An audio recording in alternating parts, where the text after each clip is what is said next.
है। क्या बताने की कृपा करेंगे कि वैसे ही ईर्ष्या, द्वेष और घृणा का क्या उपयोग है?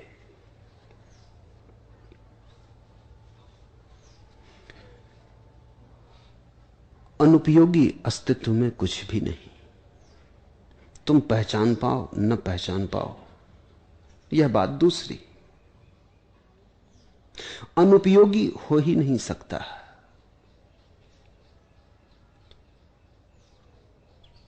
उपयोगी ही हो सकता है। सारा अस्तित्व जुड़ा है। हर चीज दूसरी चीज से उलझी है, बंधी है, अलग अलग नहीं। और दुर्घटना तो होती ही नहीं। जो भी होता है उसकी कोई गहन संगति है। इसलिए अगर तुम्हें कभी ऐसा लगता हो कि कोई बात ऐसी है जिसका कोई उपयोग नहीं दिखाई पड़ता, तो समझना कि तुम कहीं भूल पर हो और थोड़ा गहरे खोजना। क्षमा शोभती उस भुजंग को जिसके पास गरल हो। उसको क्या जो दंतहीन, विषरहित, विनीत, सरल है। अगर क्रोध ना हो, करुणा की सब शोभा ही नष्ट हो जाती। अगर अंधेरी रात हो तो ही सुबह का आनंद है।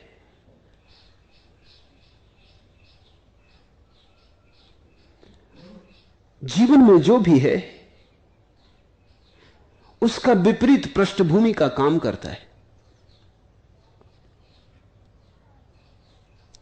घृणा है। घृणा का क्या अर्थ होता है? शब्द की बहुत फिक्र मत करो, शब्दकोश से मुझे कुछ लेना देना नहीं। घृणा का अर्थ क्या होता है?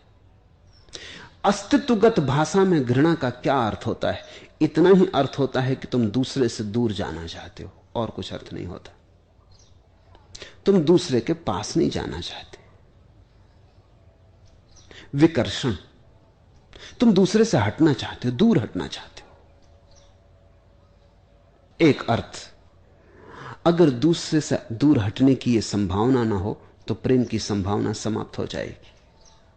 जब तुम सारे संसार से दूर हटते हो तब कहीं तुम एक व्यक्ति के पास पहुंच पाते हो। सोचो कि घृणा समाप्त हो जाए, उसके साथ ही प्रेम भी समाप्त हो जाएगा। तो घृणा प्रेम के लिए सीढ़ी है। हां, अगर तुम घृणा पर ही रुक गए तो चूक हो गई, वो तुम्हारी गलती है। उससे घृणा का कोई लेना देना नहीं। घृणा कुल इतनी कहती है कि किसी से दूर होने का मन होता है।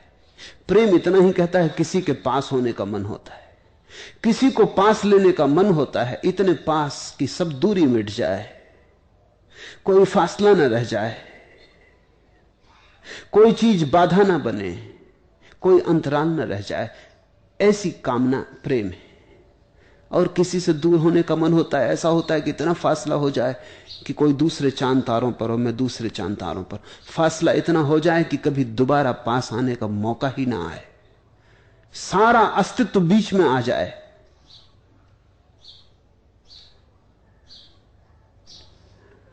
ये तो पास आने का ही हिस्सा हुआ। हां, अगर तुम इसमें ही उलझ गए और पास आना भूल गए और घृणा को ही जीवन का सारा धंधा बना लिया और इस कला में इतने पारंगत हो गए कि ये भूल ही गए कि ये सीढ़ी थी, इस पे बैठने का मकान नहीं था, इस पे बैठ के नहीं रह जाना था, तो खतरा हुआ। अगर तुम्हें याद रहा तो तुम पाओगे कि शत्रुता भी मित्रता के लिए अनिवार्य सीढ़ी है और घृणा प्रेम का की अनिवार्य पृष्ठभूमि। और जिस दिन तुम प्रेम के सुगंध को, सुवास को उपलब्ध होगे, उस दिन तुम ऐसा अनुभव न करोगे कि घृणा का कोई उपयोग न था। उस दिन तुम घृणा के प्रति भी अनुग्रह का भाव अनुभव करोगे। उपयोग करना सीखो, जहर भी औषधि बन जाता है। और ऐसे तो औषधि भी जहर हो सकती है। निर्भर करता है कैसे तुम उपयोग करते हो, कितनी तुम्हारी समझ, कितनी पहनी दृष्टि से तुम जीवन को देखते हो। तो घृणा का एक तो अर्थ है दूर होने की आकांक्षा, किसी से दूर होने की आकांक्षा। घृणा का दूसरा अर्थ है किसी को नष्ट करने की आकांक्षा। जिससे तुम घृणा करते हो उसका तुम विनाश करना चाहते हो।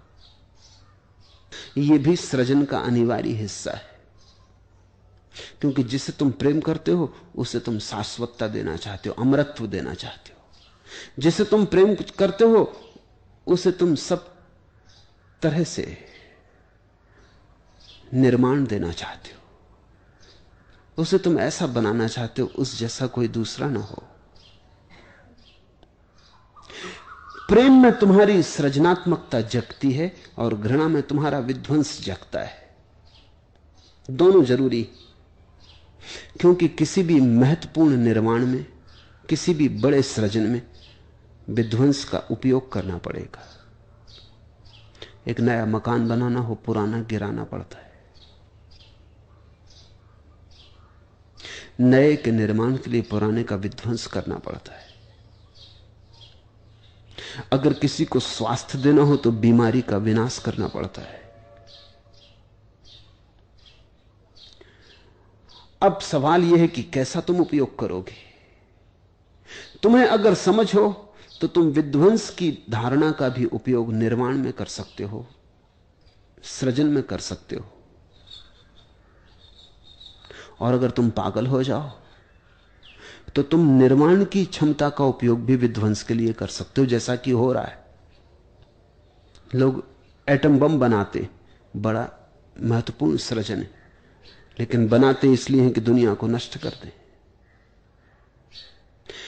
ऐसा लग रहा है कि लोगों ने सृजन की क्षमता को विनाश की तरफ सेवा में लगा दिया है। होना उल्टा चाहिए कि तुम्हारी सारी विनाश की क्षमता सृजन की दिशा में लग जाए।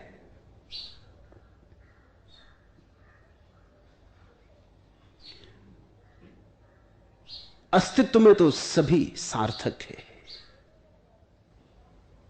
तुम्हारी समझ अगर अधूरी हो, अंधी हो, भूल चूक भरी हो तो बड़ी चूक हो जाएंगी। ऐसा ही ईर्ष्या और द्वेष के साथ है। ईर्ष्या का क्या अर्थ होता है? इसका अर्थ होता है कि किसी के पास है और मेरे पास नहीं।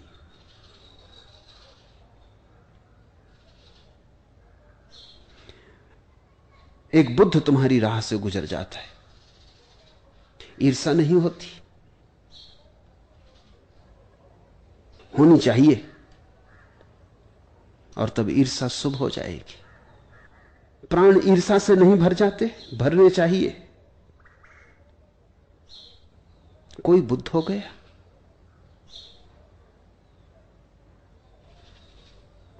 लोग आए भी, बैठे भी, उठ भी खड़े हुए, तुम जगह ही खोजते रहे।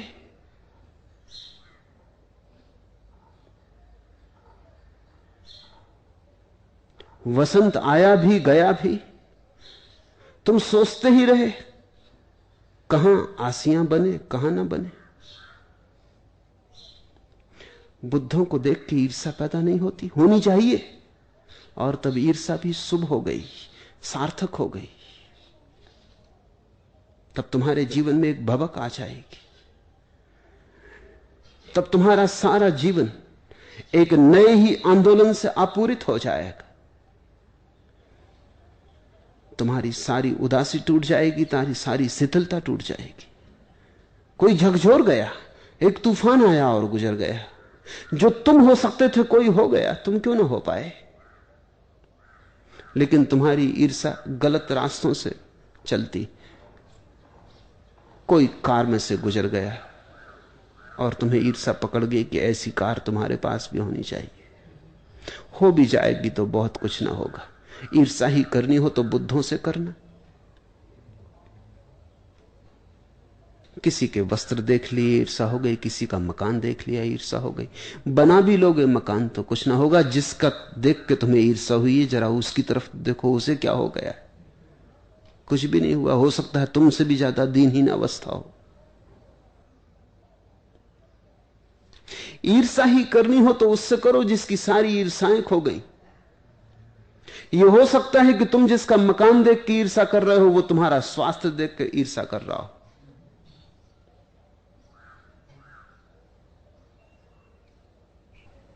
सम्राट भी ईर्षा से भर जाते। मैंने सुना है एक सम्राट का हाथी निकलता था और एक जवान आदमी ने, जो एक फकीर था और एक मजार पर लेटा रहता था, उसका पूंछ पकड़ ली और हाथी को रोक लिया। सोचो उस गरीब सम्राट की हैसियत। उसके प्राण कब गए, सारा साम्राज्य मिट्टी हो गए। अचानक उस फकीर ने इस सम्राट को नपुंसक कर दिया। घर तो लौट आया लेकिन बड़ा उदास हुआ। नंगा फकीर। उसने किसी बुजुर्ग को पूछा कि क्या करें, कुछ करना पड़ेगा, ये तो निकलना बंद हो जाएगा। मैं गांव में निकलूंगा तो शर्म मालूम पड़ेगी। मैं हाथी पे हूं भला, मगर इसका क्या मतलब रहा। कोई आदमी पूंछ पकड़ ले हाथी की, हाथी ना सरक सके, हम ऊपर अटके रह गए। महाबत कुछ ना कर पाया। उस बुजुर्ग ने कहा घबराओ मत, तुम ऐसा करो, खबर भेजो उस फकीर को कि तुझे 1 रुपया रोज मिलेगा, सिर्फ मजार पर रोज शाम को 6 बजे दिया जला दिया करना। फकीर ने सोचा ये तो अच्छा ही है, अभी मांग के खाना पड़ता था, ये झंझटी मिट्टी मांग के खाने की। 1 रुपया मिल जाएगा। उन दोनों 1 रुपया बड़ी बात थी, जागीर थी। 1 रुपया तो 1 महीने के लिए काफी था। उसने कहा तो बड़ी सौभाग्य हो गए, और कुल काम इतना है कि 6 बजे दिया जला देना, उसी मजार पे तो पड़े ही रहते हैं, तो उसमें झंझटी क्या, उठ के जला देंगे। महीने भर बाद उस बुजुर्ग ने कहा तुम फिर निकलना हाथी पर, महीने भर मत निकलो। महीने भर बाद निकला सम्राट। उस फकीर ने फिर पूंछ पकड़ी लेकिन घिसट गया। सम्राट हैरान हुआ। उस बुजुर्ग से ईर्षा हुई उसे अब कि यह आदमी बड़ा अद्भुत जानकार है। न देखा इस आदमी को, न गया, बस बैठे बैठे इतनी बात बता दी, वो कारगर हो गई। पूछा कि कैसे ये हुआ। उसने कहा सीधी सी बात है, बेफिक्री उसकी मस्ती है, उसकी ताकत है। जरा सी फिक्र पैदा कर दी, मारा गया। अब फिक्र लगी रहती, उसको दिन में 2-4 दफे देख लेता घड़ियाल की तरफ, घंटा घर की, 6 तो नहीं बज गए, क्योंकि चूक जाए, कहीं भूल जाए। कभी समय की फिक्र ना की थी, बेसमय जिया था। जरा सी फिक्र डाल दी, 24 घंटे खटका बना रहता है। रात में सोता है तो भी खटका बना रहता है कि 6 बजे जला देना है, 1 रुपया मिलना है। और रुपए मिलने लगे तो गिनती करने लगा, जोड़ने लगा कि 1 रुपये में तो महीने का काम हो जाएगा, बाकी तो 29 रुपए बच जाएंगे। साल में कितने होंगे, 10 साल में कितने होंगे, महल बना लूंगा। पहले शांति से सोया रहता था, सपने भी ना आते थे, अब बड़े सपने आने लगे। मार दिया जरा सी तरकीब से। सम्राट भी ईर्षालु हो जाता है। ईर्षा ही करनी हो तो उनकी करना जिनकी सारी ईर्षा खो गई। मगर ईर्षा में कुछ बुरा नहीं। गलत की ईर्षा मत करना, क्योंकि गलत की ईर्षा करोगे तो गलत ही हो जाओगे। शुभ की ईर्षा करना, मंगल की ईर्षा करना, तो जिसकी ईर्षा करोगे उसी तरफ यात्रा शुरू हो जाती। ईर्षा तो दिशा सूचक है, कहां जाना चाहते हो, क्या होना चाहते हो। ईर्षा में कुछ भी बुरा नहीं।